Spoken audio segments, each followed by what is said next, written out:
people, we've got to fight. Jean Petro, you see us. Oh, we've got to fight. Let's go fight. Oh, black people, we've got to fight. Zumbi, you see us. Oh, we've got to fight. Let's go fight. Oh, black people, we've got to fight. Yes, Santewa, you see us. Oh, we've got to fight. Let's go fight. Oh, black people, we've got to fight. Bookman, you see us. Oh, we've got to fight.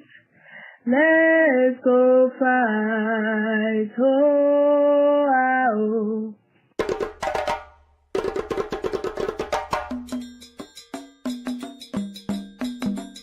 we have to have the courage to construct our own reality. And that's what Garvey was talking about. Because he said he looked around, he didn't see what he thought should be there, and so what did he do? He didn't get depressed about it. He didn't get defeated about it. He said, I'm gonna build the government that we need to have. Ooh, where do you get that kind of boldness from? So we gotta go all the way back to Garvey, who said he would come again. He said he would be here with us, no matter how long it took. And I'm telling you that the way he comes back is in our work. Not honoring him in words, pomp and all of that stuff, but honoring him through doing what he did. How many of us have the courage to do that? The man took on the world for us and in our name. And then we come to Sodai. And in this presentation of the paradigm, I'm going to make this like what it is we want to reach. So Sodai is translated clear word in Dogana language. And I use it to mean that here we gain understanding. This is sight with understanding. And it is seeing beyond what just we think we see with this physical thing. It's seeing beyond that. And so we gain vision, because that's what vision is. With vision, you've got to be able to use the imagination informed by the African spirit. And Brother Amos, who I work very closely with, was a good friend of mine. He taught me, and he would talk about imagination. Image a nation. Do you see? But that's got to be part of vision. To be a visionary, you got to see beyond this box here. You got to see beyond the ma'afa. You got to see what is it that our people rightfully should have, and that's what Garvey did. Garvey had a vision.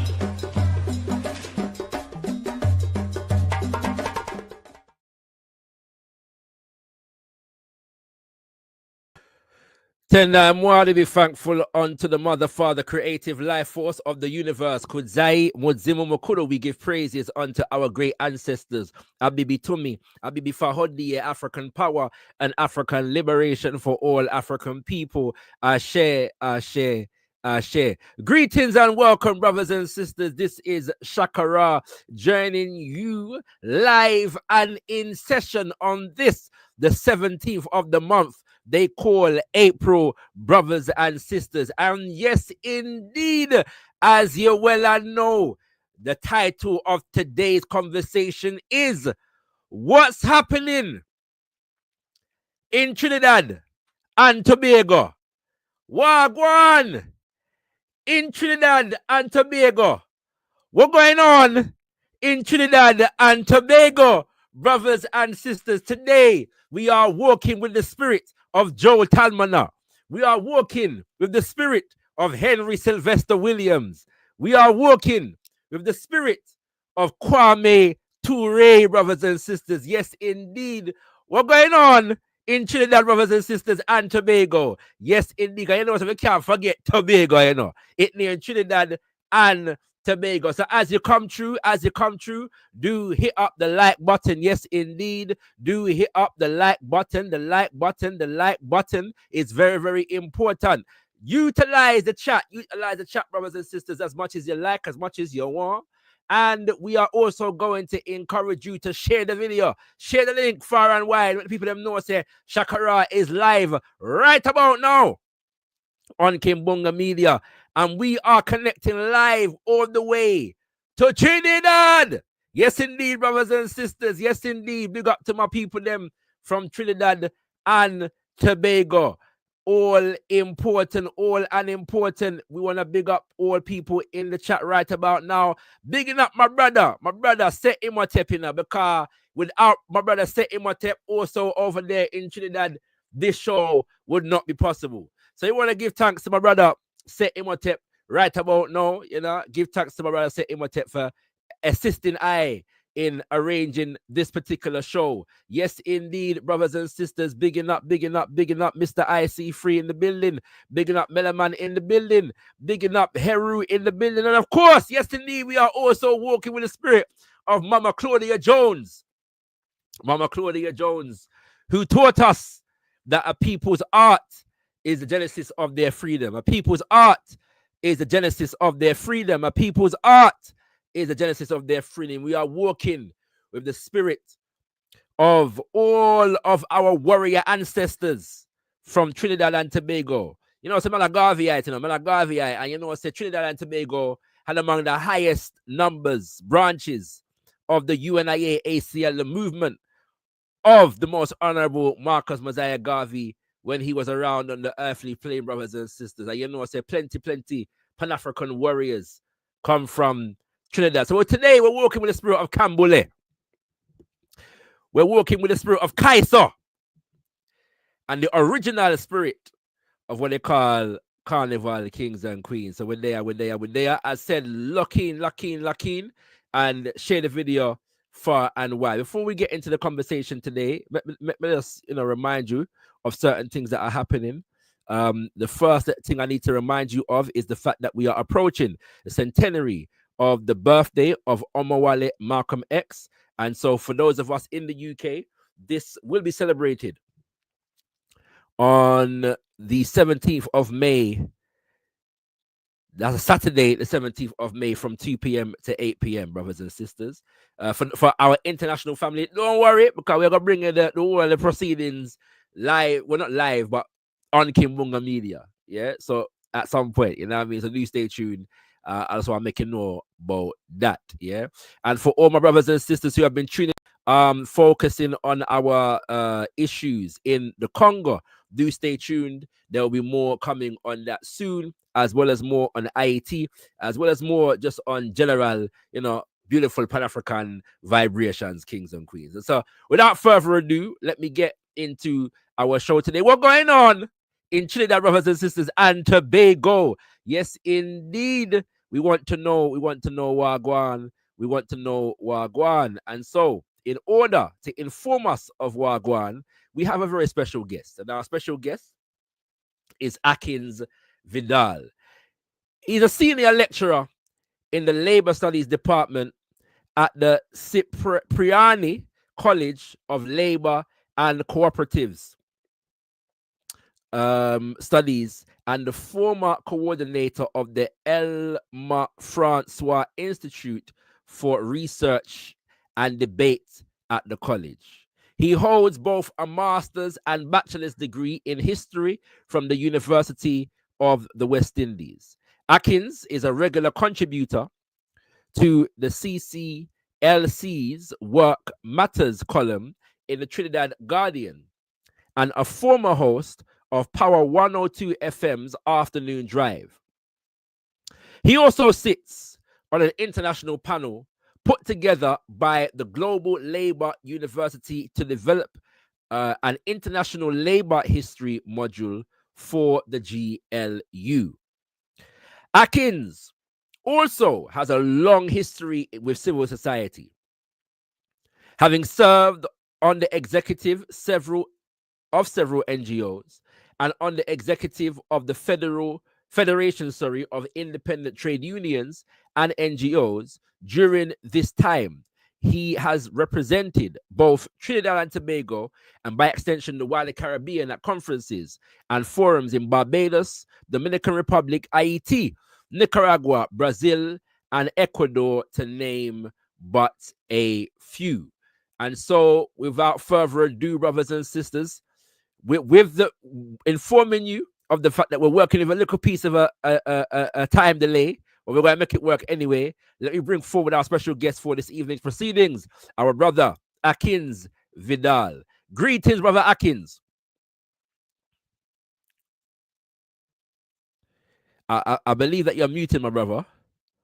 Because we can't hear you. All right, greetings. Yes. Yeah, so greetings to you and all of your listeners and viewers. And thank you so much for having me. And I apologize. I think the delay is on my end with the internet, but I wouldn't say which provider I have at this time, but I'm pretty sure the provider is not doing the best for us at this time, but we leave that alone. Wherever it is, my brother, we're going to work with it, and make it work. All right, you know what I'm saying? We know how the thing go. So once again, thank you for joining us. I did read your bio, but just we always give first timers on Kimbunga Media. I myself, Shakara, likes to give the first time guests an opportunity to introduce themselves, because sometimes the bio don't really do you justice. Yeah. So is there anything that's not in your bio that will introduce you to the people them that you would like to share with us right about now?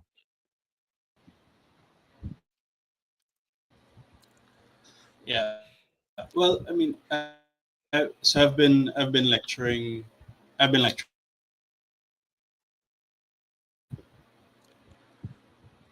Okay, let me. I think this is going to be a little difficult. Give me 2 minutes. No problems, my brother. No problems. Let me see if I can make some adjustments to my connection. Okay, all right. No problems. Give thanks. All right, brothers and sisters. Brother Akins is gonna, see if he can shift the connection real quick, to a better provider, and we ask for Eshu and Ogun, what I'm saying, if you clear all ways, clear all pathway and all road, we call upon Eshu and Ogun right now, because we now know specific Orisha for the internet. Right, so we need to create an Orisha for the internet. But in the meantime, between time, we're going to ask for Eshu and Ogun to collaborate on the thing, and assist our brother in coming through cleanly across the airways. Melaman saying upon Digicel, brother Akins, you know what I mean? So that's how the thing go. But I got Imhotep, these things are not unusual. You know what I'm saying? Who was it the other day? The same thing did go on when we did a talk to brother Kambale Musavuli from Congo, but he was over there in Ghana. And we know the thing go. And at the same time, we also just understand that these are the challenges of communicating with our brothers and sisters who are in our back home nations, whether they be on the continent or in the Caribbean. We understand that the technology, because of the economic situations, there are challenges when it comes to technology back home, and that's just what it is. And so that's a situation that we have to negotiate in the meantime, between time, but we do our best. And so we give thanks to you all, brothers and sisters, and your patience. For those who are just joining us, yes, indeed, we're going to be going to the Caribbean. Our brother Akins Vidale is with us right about now. And so we're going to be looking into what is actually happening on the ground in Trinidad. A couple of weeks ago, our brother Seth Imhotep did give us a rundown of the big soap opera, the big drama we are going in the political scene in Trinidad and Tobago. And earlier this year, in January, a state of emergency was announced, and we was going to try and do a show around that at that time. But it didn't quite happen. And so we're making up for lost time as it stands at the moment. Kimbunga Media is a Pan-African platform, and so wherever African people are and there is news, we want to be able to cover Wagwan anywhere with the in the world and provide some significant analysis. And so we give thanks for our international viewing audience and the fact that our international audience is also able to assist us with finding the right and proper guests to inform ourselves about what is happening, brothers and sisters. For those who are not aware, Trinidad plays a very significant role, a very significant role in the Pan-African world. Many of the leading lights of the Pan-African movement come out of Trinidad. I've already mentioned some. I call the name of Joe Talmana, who it's a name that you don't regularly hear in Pan-African circles, but he is a very significant figure in Trinidad around anti-colonial fights, and the anti-colonial fights against the British and the Camboulet movement, which is integral to what we know as Carnival today, brothers and sisters. I call the name of Henry Sylvester Williams, who was a very significant figure in the early 1900s and is credited with the actual coining of the phrase Pan-Africanism and initiated, along with a sister, Elder Mama Kinloch from Azania, South Africa, the Pan-African Conference and the Pan-African Association, which hosted the Pan-African Conference in London in 1900. And last week, I was able to go to a conference that was honoring the 125th anniversary of that particular conference in London. But Henry Sylvester Williams is one. I've already mentioned the name of Claudia Jones. I've mentioned the name of Kwame Ture. I could have mentioned the names of George Padmore and CLR James, who are possibly the most popular names from Trinidad. Aside from probably Kwame Ture, but then Kwame Ture is not often necessarily associated with Trinidad, although that's where he was born. But some of the Garveyite, you know what I mean? So, we have some unresolved issues with CLRG and George Padmore. Having said that, they made very significant contributions, very significant contributions to our liberation fight, despite what our disagreements are with them, and despite what the disagreements were with Papa Garvey and the UNIA ACL. And George Padmore in particular, kind of came to a realization in relation to the correctness of the stances of Papa Garvey himself, and CLR James. Much of us, when we were learning about the Haiti Revolution, CLR James's book, Black Jacobins, was entirely important. Entirely important in terms of bringing to light the history of the Haiti Revolution for Africans in the English-speaking world. He's also a very significant figure within West Indies cricket, as a political cultural force among African people in the Caribbean. So, again, despite our divergences of perspective and ideology with CLR James and George Padmore, they made very, very significant contributions. And yes, people are sharing even more. You're correct, brother Anthony, you know, Makandal Daga. Yeah, you know what I'm saying. You know, we were gonna do a show on well, that would have dealt with in a significant detail Makandal Daga, yeah, because of his integrality to the Black Power movement in Trinidad in the 1960s, and him being a founding member of NJAC, yeah, the National Joint Action Committee. And so I still want to do that show, you know. We tried to get that show together a number of times last year, and it just didn't quite happen. And I still want to do that show because we have to know where they go on in Trinidad in the 1970s with NJAC, Baba Makandal Daga, and many others, brothers and sisters. Yeah. And so let me see now. Brother Akins is back with us. So let's hope the digital connection is functioning good. You even look cleaner from the screen, my brethren. So yeah, but I didn't say who. I didn't say which service provider. Yeah, but it sounds a lot better now. So it does. So, my brother, I was giving you the opportunity to introduce yourself beyond your bio. Just anything that you feel like our listeners should know, you want to share with the viewers. Well, I think just for the purposes of this interview here, I mean, I've been doing political analysis since 2002.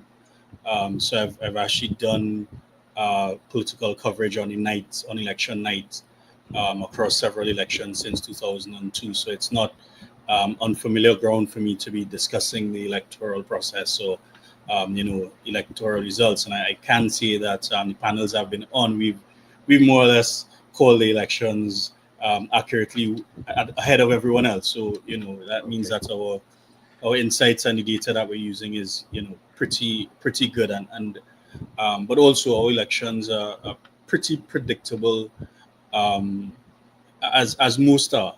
Yes. Once you know where to look and how to crunch the numbers, they're pretty predictable after a certain point in time. Once you know where the swing areas are, and once those have moved, that's it. You can call it one way or another.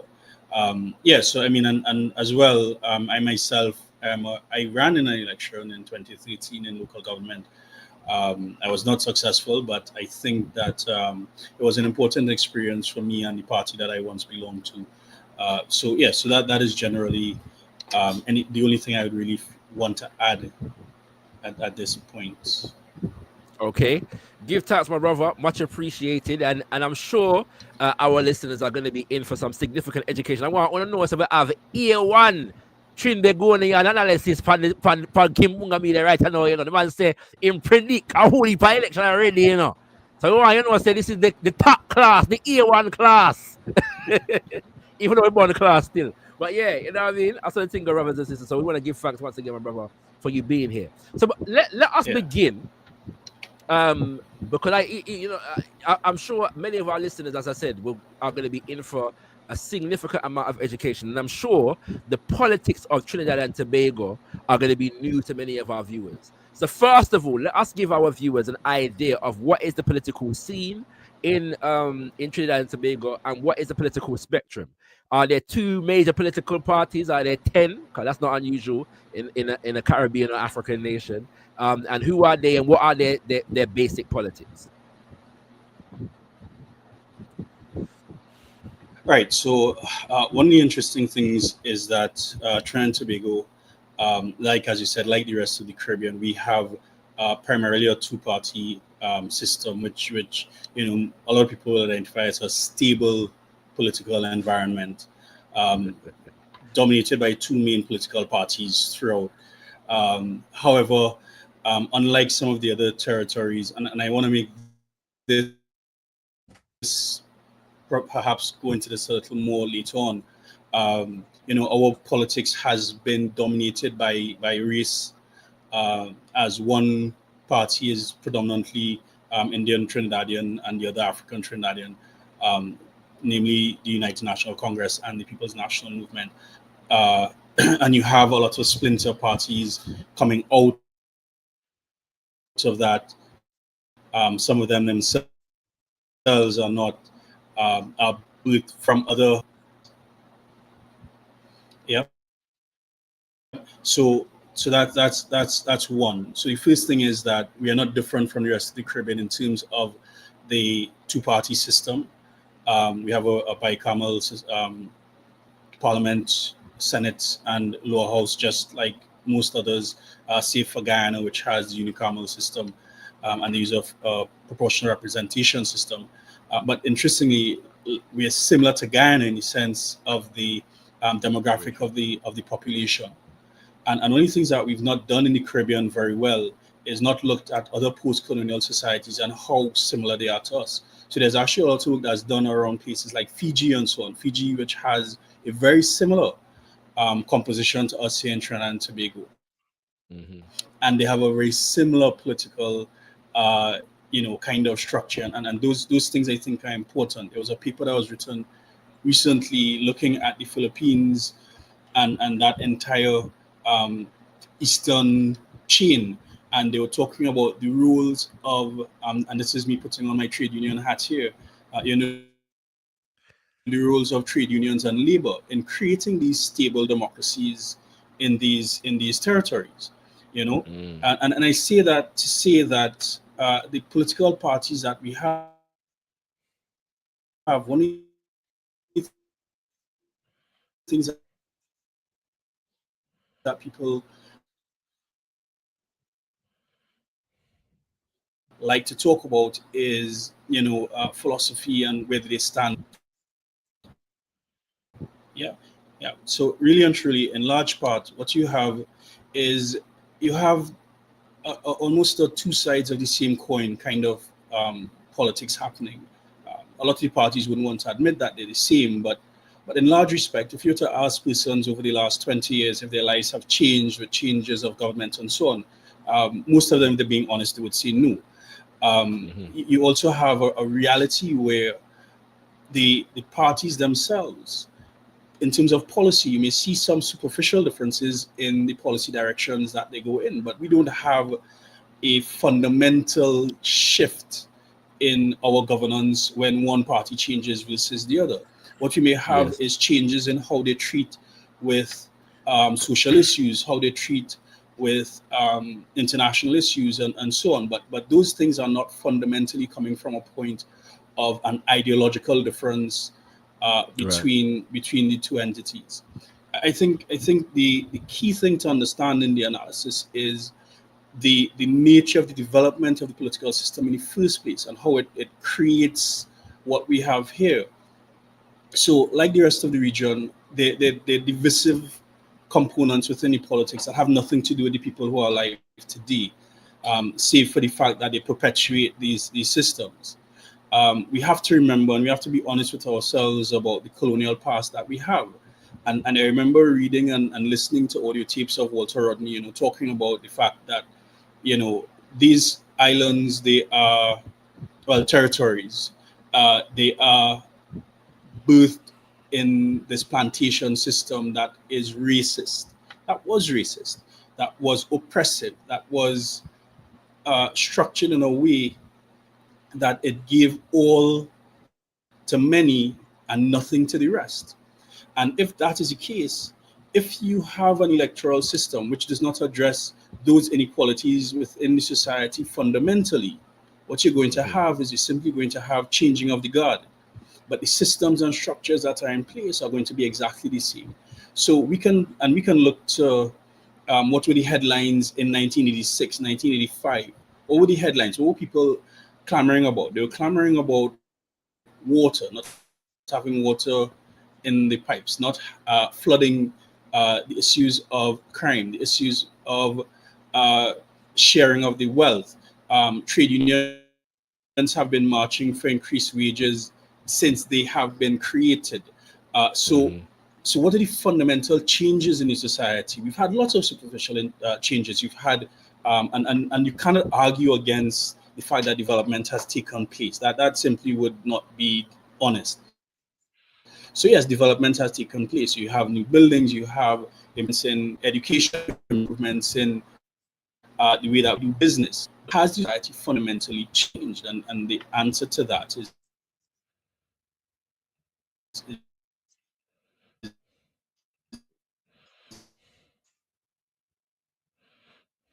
is no. So the political that we have right is currently now as stable two-party structure is not dissimilar from colonial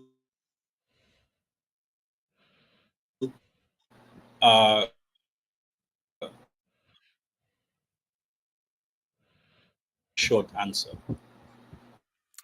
Give thanks, my brother. I think there was some chopping out at the end there. I'm hoping it was just me and that the listeners could hear everything. But you gave a very comprehensive answer to that question. In Right? relation to just in case, because I think you were saying this at a part and it may have been not come through clearly, but you're making the point that fundamentally, yeah, between the People's National Movement and the United National Congress, there are no real substantive differences, yeah, between those two major parties on a political level. They represent two sides of the same coin.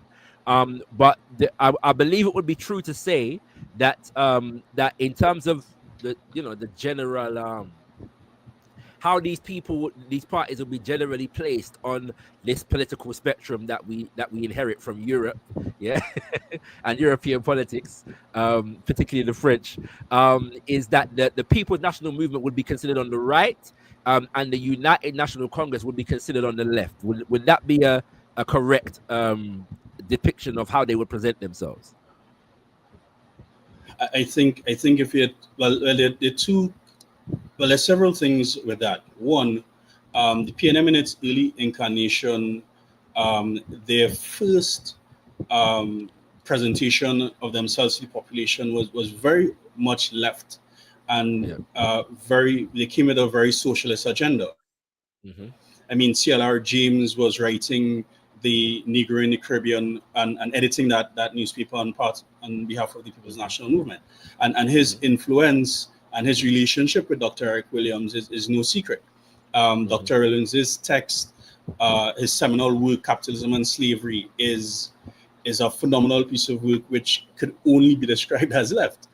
So the PN, its first deputy political leader, Dr. Patrick Solomon, was the former president of political leader rather, of the Communist Party of Trinidad and Tobago. So, so the PNM itself has some moorings in that. Right. What I would say in terms of some of the differences, and it came out in the federal elections, where you would have probably identified the People's National Movement as an urban party and the United National Congress as a rural party. So that would have been one of the distinctions, urban versus rural.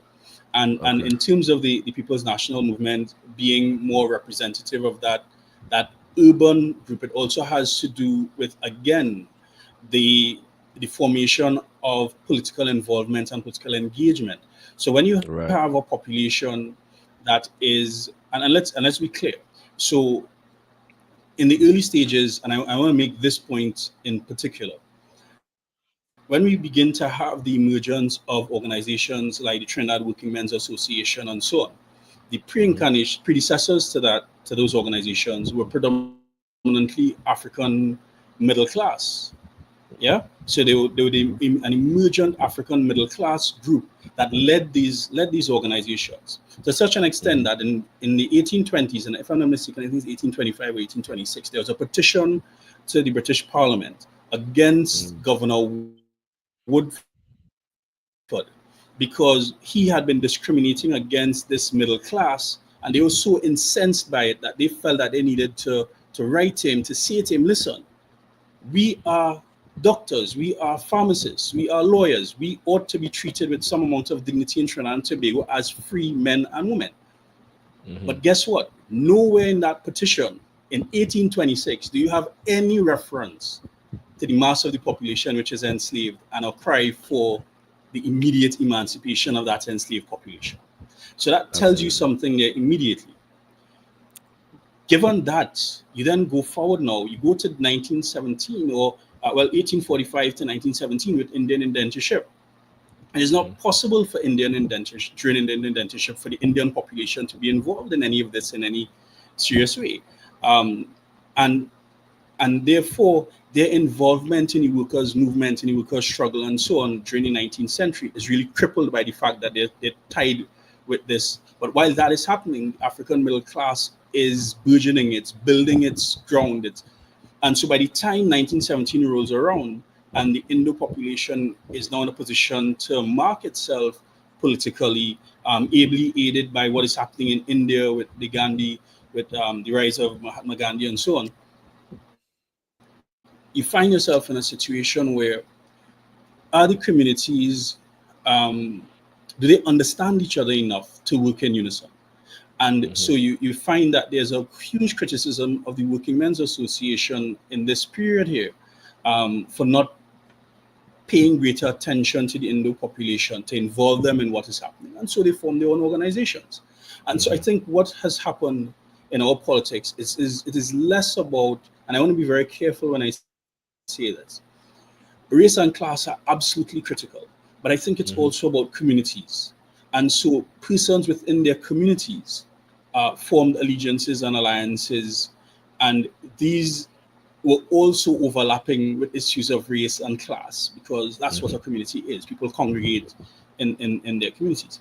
And these congregations then became how they saw themselves being represented politically. Because if you look at Butler's party, for example, and the composition of the Crown, the Legislative Council, when we first had elections, inside of there, you had both African and Indian arguing a case for Labour or on behalf of Labour under Butler's party inside of that council.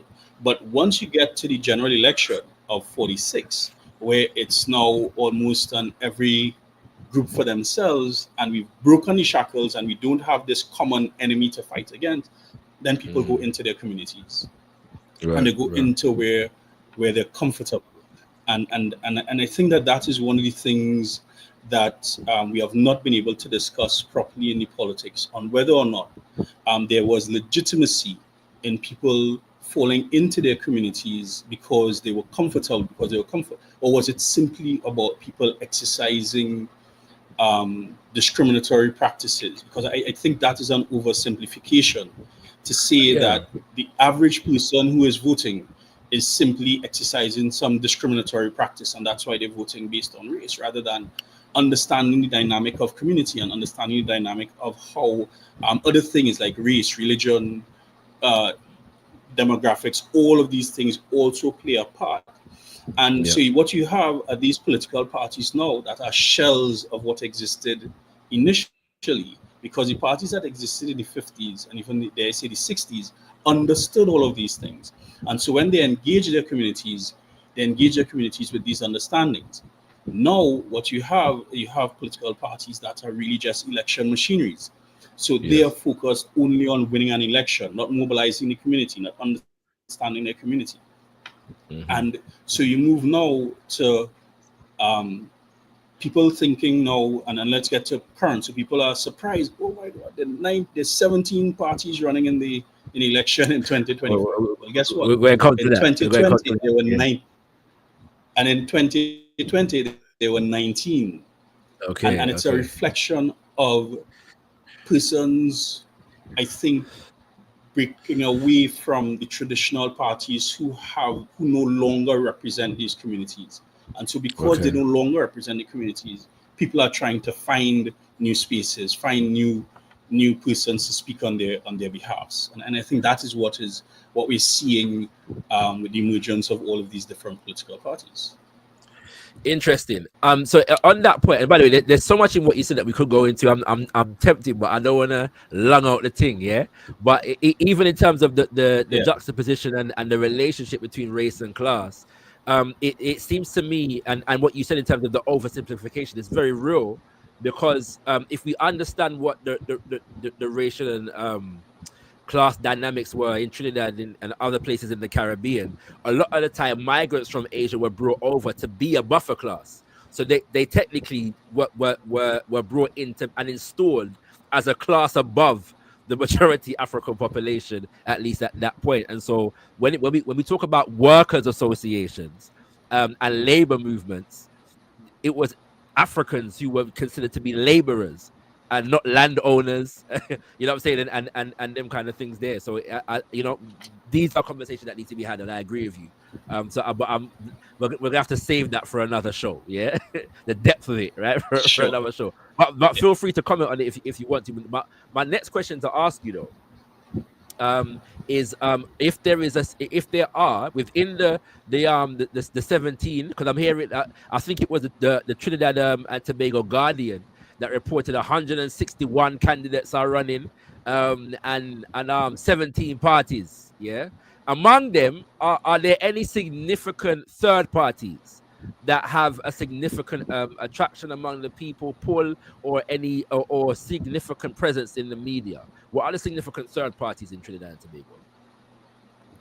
Yeah, so I mean, third party, you know, the other entities and other voices that I think have serious legitimacy. Yes. They're those that make the media because they know how to be in the media. Yes. That doesn't mean that they're necessarily going to have an impact, right? But I think that you have some persons that definitely, if they're prepared to stay for the long haul, they can definitely have an impact, and they can use this election to determine how they're going to mobilize. And I'm using the word community again, how they're going to identify who their community is. So you have Michaela Pandey, who is the daughter of the late Basdeo Pandey, who was a behemoth in our political landscape. There's no question whether you liked him, disliked him. Facts are facts. History is not concerned with your feelings about somebody. It's their impact on, and indeed he was a historical figure and is a historical figure in our politics. And so the extent to which his daughter holds some of this because of his legacy and carries some of his legacy with her is critical. And she does in fact speak like him. She does have it's clear that she has a lot of his same ideas. She has, and breaking away from the UNC, she now has her party, Patriotic Front, which is contesting a significant number of seats as well in the election. And I want to make a point a little later on after I speak to who these key players are. So I think definitely she would be one of the key players here.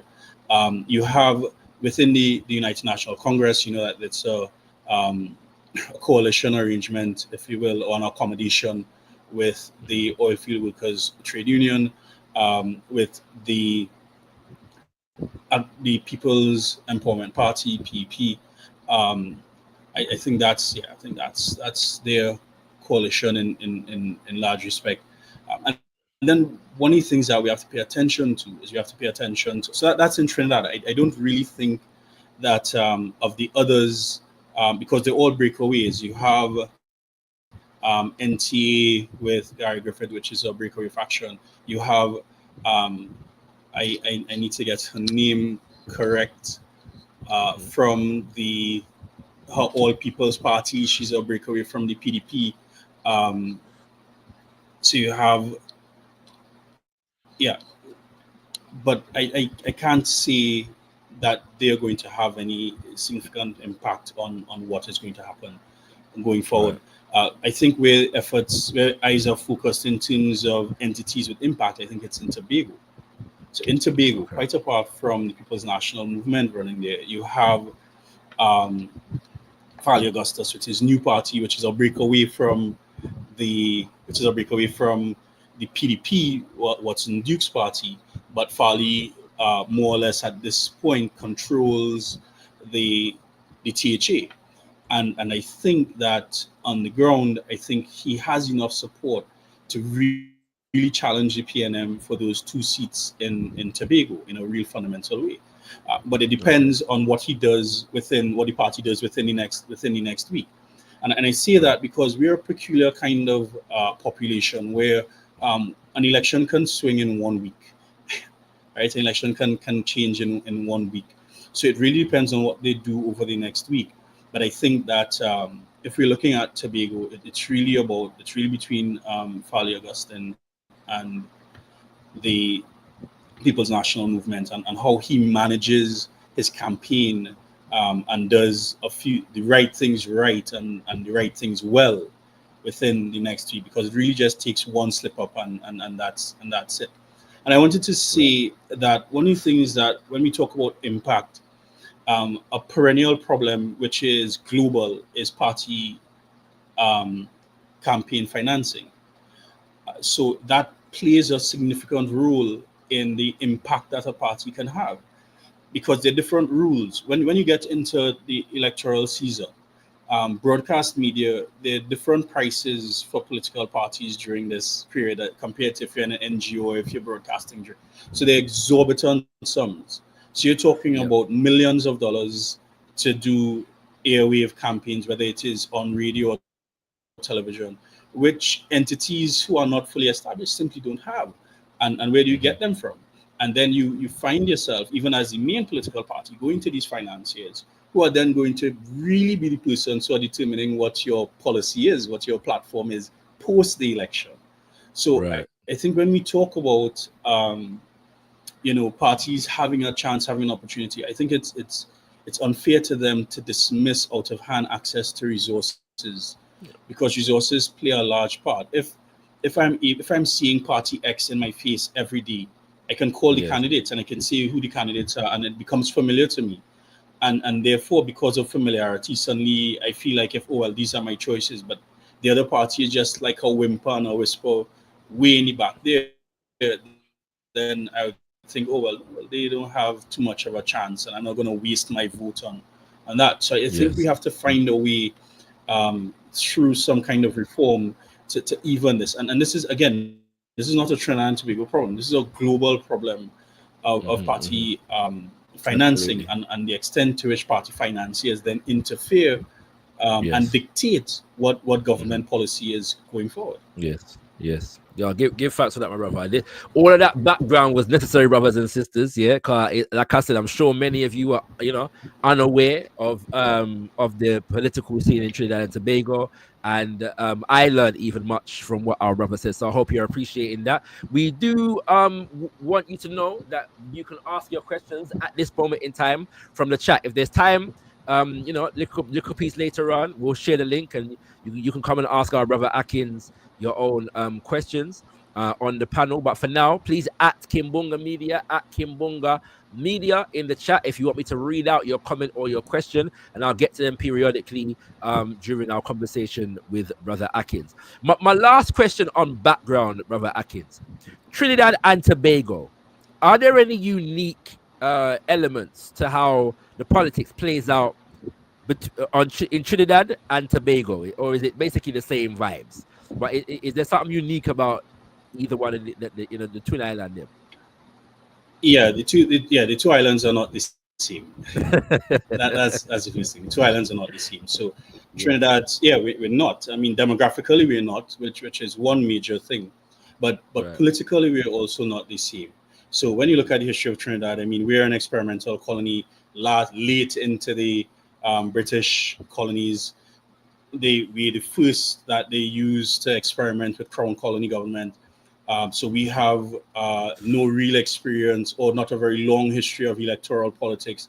Whereas Tobago, in as much as Tobago has changed hands multiple times, the introduction of the THA, the Tobago Assembly House, dates back to the 18th century. And so Tobago as a population has this rich history of electoral politics, of participation, of people having a say in what is happening, and the French, and I'm careful to say these things when I'm dealing with colonizers, but to their credit, right, they did in fact introduce some interesting policies on the plantations, which led to a different dynamic from other territories. But they did introduce the plantation system into Tobago and later on in Trinidad. So I mean, that's why I say I have to be careful about how I say to their credit. But what those things did is that the Tobago tradition of the relationship between the people and those who govern them is guided by a long history of government and inclusion, which is not the same as what holds in Trinidad, where our politics, for a large part, has been one of exclusion, one of minority rule, and minority rule where, quite frankly, people don't look like you, right? And simply changing the face now hasn't really changed that dynamic. So I remember the late Dennis Pantin using the Constitutional Reform Forum platform. He would have spoken extensively about this problem of maximum leadership. And that is one of the challenges we have. But it's not just about first past the post, because I think even with a proportional representation, that maximum leadership problem would still hold. And it has a lot more to do with how the systems are organized and how wealth is distributed. So you have this minority, again, colonial remnant, this minority that controls so many things and dictates so many things. And we talk about how people respond and how ordinary people, the haves and the haves nots.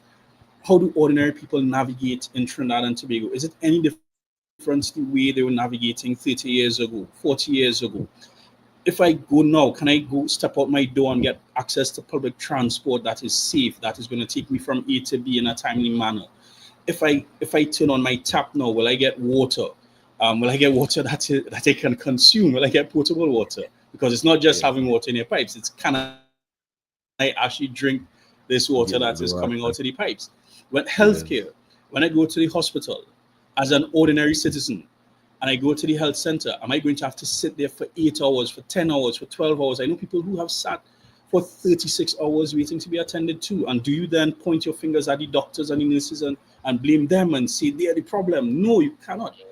This is what happens when you have a system that is not catered or does not care or does not pay any mind to the majority of the population. These systems clearly are not designed for us, because if they were, there's no way you can tell me that a design of a healthcare system sees an elderly person sit on a bench for 12 hours awaiting to be attended. That could never be, So it means that these gaps, these fundamental gaps in our society, the politics simply is not dealing with it.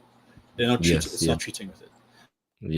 And because of that, whereas in from 1956 to 1981, the PNM could have claimed this 39-year rule, those days, quite frankly, are done, because now what we have is you have persons, quite frankly, saying, listen, I haven't gotten what I wanted with this party, so let me try the other one, and let me try the other one. So we've been flip-flopping, and that really is why. So if you look at the electoral results from 1981 to now, apart from the PNM in this particular incarnation here, nobody's served more than 2 terms. That just has not happened.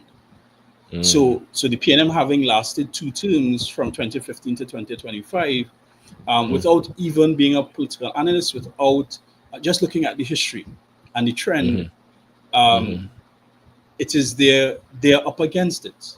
They're up against it because the population is not that anymore. It's not the population of the 1950s and 60s who have nostalgia about this is the party that brought us independence. That doesn't exist anymore. What are you doing now? What are you doing now? What are you doing now to improve my stake here? What are you doing now to make my life better in this moment? If you don't have an answer to that, I'm going to look somewhere else where somebody else might have an answer to that question. And because these questions are not being answered, you have this proliferation now of all these new parties, because the politics also abhors a vacuum. So clearly there's a vacuum in terms of leadership. Clearly there's a vacuum, and so all of these parties are springing up because the opportunity is there, because the space is there. It may not be the moment at this time, but the space is definitely there for this fund, and the people are asking for it. Asking for it, but you're up against tradition. You're up against election machinery, you're up against finance, you're up against, yes. So it's as I said, it is there, the space is there, I think, but I don't know if it's exactly the moment at this right time. now. Okay. No, that sounds moment at this time to topple the entire. So you just so you're aware, my brother, my family dynamics. My father's side is from Jamaica, and my mother's side is from Antigua. And when it comes to Jamaica, two major parties have a very strong stranglehold over the entire political system. So I await the day when the people then get tired of the two major political parties in Jamaica. That would be a good problem to have, right? In Jamaica, and we see some sides of that at the moment. We see some sides of that at the moment, but like you're saying, the moment isn't ripe yet. So there's work to do. And then on the Antigua side, Antigua is not just Antigua, it's Antigua and Barbuda. And as a people, brothers and sisters, I'm saying for Africans from the Caribbean, we really need to pay more attention to what comes after the "and" in a lot of the names of our nation states.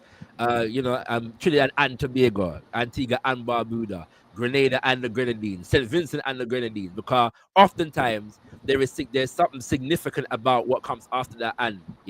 And our brother was saying in terms of the dynamics of Tobago, similar to Antigua, and we're going to be doing some work, brothers and sisters, on the Barbuda Land Act and how the people organized after, even during colonial times, communal custodianship of land, and how that is being attacked in Barbuda at the moment, brothers and sisters. So stay tuned for that conversation a little more. So, brother, let's get into more recent times now. Because in January, it's a state of emergency take over the island. In Trinidad. I don't know the extent to which the state of emergency affected Tobago, but so you can feel free to let us know. But what was going on? There was reports of significant violence or threats of violence or perceived possibilities of violence and so on and so forth. So what was actually taking place earlier this year with the state of emergency? Well, for some time now, we've had before you speak, just to let you know, I need to just do something with my camera. So if I go off screen slightly, I'm still here. Don't worry about that. Just keep talking. All right. Yes, go ahead. Okay, no problem. So it's not my internet. No problem. No, it's not. Don't worry. Go ahead. Yeah. So I think that let me start with what was reported to us, because what was reported to us is essentially what was reported to the entire world. To date, we don't have anything beyond threats of. In fact, there's an interview this weekend in the newspaper where the TTPS again said that the purpose of the SOE was to deal with some imminent threats due to gang warfare, and that they are convinced that the SOE would have curtailed those threats, and therefore they've presented the SOE as a success. To the mass of the population, yes, there was a significant reduction, and I say significant reduction because the number did not drop to zero. Murders and continued even under a state of emergency. Right. But what was interesting is that life continued. Things went on as normal. We had Carnival uninterrupted, unbothered by being in a state of emergency. And the thing with Trinidad and Tobago post, it really is interesting in the last 30 or 20 years. So how comfortable we have become as a population with heavily armed police patrolling the streets alongside army and so on. I remember having someone here visiting. We had attended a conference, and there was a leg of it in Trinidad, and they were saying like, this looks like a police state, or what's going on with you all? And this wasn't under SOE. So we've become, right. I think we've become very comfortable with it. So having an SOE where you have an increased police presence and you have roadblocks to go through every other street and every other intersection, I think for the mass of the population, it does not faze us. Now, right. The extent to which that is problematic, I think, is a question we have to ask ourselves, that we've become comfortable with walking the streets and seeing fully armed police officers in tactical gear on almost every other corner, and this is normal life for us because we've lost. I think we've really lost control of the situation. But the situation is not. And if I could segue, because it really, as I said, the SOE made no difference to, I think, the average citizen, save for the occasional delay in a roadblock. Okay. All right. Okay. It really didn't have an impact. People went on with business as usual. Fetes sold out. Party went on. Bars, had their crowds. People lined the streets for. So. But I think again, it has to do with how we treat with some of these issues, and are we responding to criminal activity in its fullness, or are we responding to surface things? Are we saying that crime is some consequence of something else? Is it rooted in society? I mean, the conversations that we're having conversations all the time. We're having these seminars all the time and these summits all the time on crime, and instead of seeing a reduction in the region, what you're seeing is more and more territories now being added to the list of territories who are having a concern about crime in their societies and so on. And maybe we need to start to ask ourselves fundamental questions about the type of societies that we have and that we are building. Because again, if you go to Walter Rodney, he talks about the degree of violence that existed on the plantation. And is it that we are so comfortable with the violence and we're so comfortable with it now that we're hoping we could contain it into sectors where it doesn't interfere with normal life? Or are we prepared to discuss fundamentally the extent to which we live in violent societies in a post-colonial context? If we're not, and understand what violence is, and violence is not simply the murder. Violence is all kinds of injustices against people, and when they respond, sometimes those responses are what we see, and we say, "Oh, that's the violence, that's the criminality." We have to, to lock down, and so we have to be, in my view, I think, a lot deeper in our assessment of the situation. But yeah, as I said, the SOE, my layman's and my own experience, as I said, there really was not any that much significant effect for the average citizen. Okay, good. Well, thank you for that, my brother. Just wanted to update the viewers, because we did mention it at the beginning of the year, and it's funny that you mentioned that, because I was wondering the extent to which the state of emergency was going to affect Carnival. So you say to us that it didn't really affect that, and it looks so. You know what I'm saying? It didn't look so. Everything did go on as normal. We got the news of who won this and who won that, and, and all of these things. So yeah. So and on that point, we got Budgie That's why we got Budgie Garland. You know what I mean? On that point. Anyway, so let's get to now, because the election is when, the 28th of April. Is that correct? The 28th.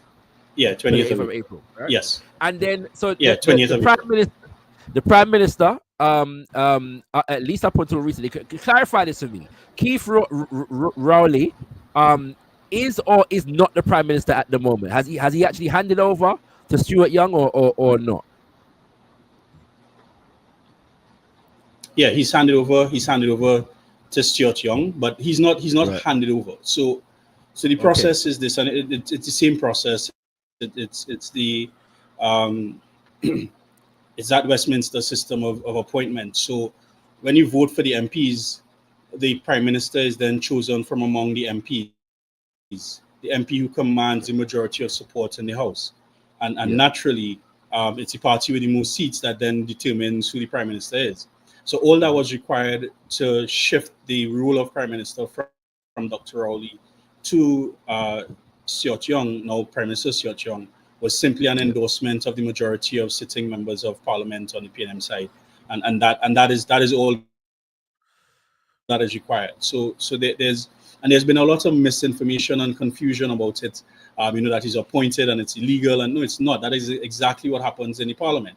But what we psychologically do when we go through an election, we think that the political leader of the party is going to automatically be the prime minister, and therefore we think like that. But we have two examples. We have examples of where the late Dr. Eric Williams, he passed away in um, while in office, and you had George Chambers appointed to replace him. You had the political leader of the PNM losing, and late Patrick Manning, then becoming the leader of the opposition, having won his seat in the 33-3 scenario, right? And then becoming the opposition, and then becoming the political leader. So this is not a new phenomenon here. We've had in cases where the persons who sit in parliament as the leader of the opposition not necessarily being the political leader of the party. The ULF has that experience with Afrikan Basdeo Pandey. So that is not parliament in terms of the parliamentary component of it. There's nothing illegal about it. But the problem is in the psychology of it, where people know that they vote for this prime minister because you vote for the political leader, and the PNM's which the PNM's old saying that follows them, which is crapo in tie. If I put a crapo in a tie, you will vote for it, right? That was said many years ago on the hustings in a meeting in Arima. That if I put a crapo in a PNM tie, you all will vote for it. So people don't vote necessarily for these candidates. People vote for the political leader of the party. So psychologically, that is the process. So now where you have this prime minister seemingly being handed the position without going through that process of being voted for, it creates a certain amount of dissonance. But it is completely legal. And I think it's good. It was good. I think where the lapse was, I think our political scientists ought to have used that opportunity to come out and then have a lot more conversations about understanding how Parliament actually works, and rather than buying into the conversations about whether Young is suited or not, and those things, to me, that is for the party to decide. What the party has to decide now going forward is who their political leader is going to be when Dr. Rowley steps down as the political leader of the party. So he remains the political leader of the party while Honorable Stuart Young, that's something that is impossible, and which is something that we in Trinidad and Tobago have experience with in the past. But as I said, I think that a moment was lost, a teaching moment was really lost, because we got caught up in the bacchanal, quite frankly, of the thing, and we lost perhaps an important teaching moment on how our constitution actually works, so that we can have a much more informed population. So what was the reason for that particular process being instituted in the first place? Why did Keith Rowley step down, so to speak? Well, I think he hinted even before the last election, he had hinted that this would be his last term, that he would be stepping aside and so on. I think any answer I give would be speculative in terms of why he did it at the time that he did it. But I'm going to speculate. So I think really it's better for the party to have done it prior to election than after an election. I think going into an election, having signal to the population that you're not going to be around, you're not going to run, you're not going to run again. Even if you win, you're not going to stay very long. I don't think that's going to augur very well for confidence in a political leader going into an election, if that is what is trailing behind. And I think that would have been a significant talking point on the platforms had Dr. Rowley stayed, while this time saying that he is not prepared to stay for much. You running? Why are you going to be prime minister if you're going to leave? So that I think that level of indecision would have made for front page commentary in the election, and I think that is why he would have gone that Okay. and made the announcement prior to the election, because the the official handing over was on Sunday, and then the election date was announced on Monday, which I think Okay. reinforces that was the thinking behind it. It was just a Okay. strategic thing. And then both parties as well. I think both parties also have had some issues with whether or not the leadership of the party might in fact be the biggest liability in the party. The two main parties have this conversation hanging over them, and Right. there's this narrative of whether or not they are in fact the biggest liabilities. And if you remember, in 2020, there was a huge conversation about Mr. Patrick Manning himself and whether or not he had lost the support of even his members of parliament. Mm-hmm. And at the time, should he have stepped down prior to the election? And we may have seen a different result in 2010. Instead, you had the People's Partnership almost sweeping the election. So I think that learning from past experience, perhaps that is why they opted to have this happen in advance. But at the same time, they've held closely to their chest, figuratively, the situation with the internal election and the political leadership of the party, because up until that point, I am not aware that Stuart Young, PM Stuart Young, was necessarily a main contender for the political Right. leadership of the Okay. People's National Movement up Okay. to that point, which creates another arm of the conversation. And I think that is a conversation that people would pull into rather than a conversation on constitution and reform, which I suppose the second one is the first one is necessary because it is what it is. It's newsworthy, but I felt that some of our political scientists and so on ought to have forced that second narrative in the public domain as well, and use the moment to talk about the constitution and the requirements within the constitution that would facilitate this shift. So a minute ago, you mentioned the people getting caught up in the bacchanal, so to speak.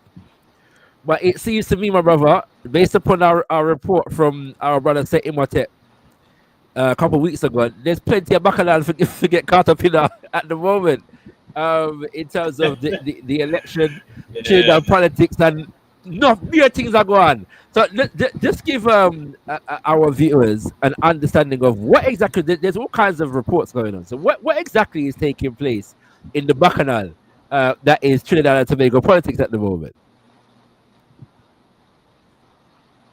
Yeah, so I mean, our politics is rife with picong and back and forths on the hustings, right? I mean, Right. we live for that. That is, if you can't give a joke on a political platform, if you can't throw a jab on a political platform, then you may as well not speak at all, right? No one wants to listen to the academic and the intellectual talk about policy dynamic and structural change and all of that. People unfortunately don't go to the political meetings for that. They go to the political meetings to hear, who's going to hit who. Now, my thing is that while I'm They hear a familiar good with a lot calypso, of so them, to speak. you have to forgive me, but that is not my politics. Yes. Right? Yeah. So the Calypsonians in Trinidad have no end of source material, and it's going to come out, and the good thing is that the good thing for the politicians, I guess, is that Carnival came, right before the election, so they kind of safe Right. for a little bit, and maybe people wouldn't remember all the way, going forward. And we don't have the griots like long time, merchants and those guys who would write a calypso duke, who would write a calypso the same evening, on these things. We don't have those in the same numbers that we had before, Unfortunately. So, but I think that Yeah. yeah, I think there's one of the things that has been spoken about recently was the use of AI and the co-opting of social influencers, social media influencers, by the UNC and a comparison to the Cambridge Analytica situation. And again, for me,